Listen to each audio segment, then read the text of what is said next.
കേരളത്തിലെ ജില്ലകളിൽ താപനില ഉയരുന്നു. 12 ജില്ലകളിൽ യെല്ലോ അലർട്ട്. കൊല്ലം, കോട്ടയം, പാലക്കാട് ജില്ലകളിൽ ഉയർന്ന താപനില 38 ഡിഗ്രി വരെ രേഖപ്പെടുത്തി. ഇടുക്കി ലൈവ് വാർത്തകൾ നിങ്ങൾക്കായി അവതരിപ്പിക്കുന്നത് 20ഓളം പഠനാനുബന്ധ പ്രവർത്തനങ്ങൾ. 2026-27 വർഷത്തേക്കുള്ള അഡ്മിഷൻ തുടരുന്നു. Don Bosco central school, Kattappana. അക്ഷരങ്ങൾക്കൊപ്പം ജീവിതത്തിന്റെ പാഠങ്ങൾ പകർന്നു നൽകുന്ന വിദ്യാലയം.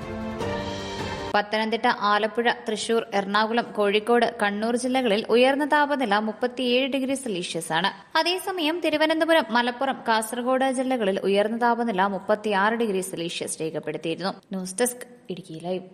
ഇടുക്കി ലൈവ് വാർത്തകൾ നിങ്ങൾക്കായി അവതരിപ്പിച്ചത് കോടമഞ്ഞും നൂൽമഴയും പെയ്തിറങ്ങുന്ന മലയോരങ്ങളിൽ പുതിയ അക്ഷരപ്പുലരി. Don Bosco central school, Kattappana. Salesian വൈദികരുടെ നേതൃത്വത്തിൽ പ്രവർത്തിക്കുന്ന CBSE സീനിയർ സെക്കൻഡറി സ്കൂൾ.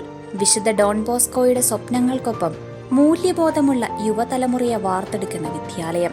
പ്രസന്നമായ പഠനാന്തരീക്ഷം, ഹൈബ്രിഡ് ക്ലാസ് റൂമുകൾ, JEE, IIT, NEET എന്നീ പ്രവേശന പരീക്ഷകളുടെ പ്രത്യേക പരിശീലനം, health kiosk, football turf, basketball, table tennis, badminton.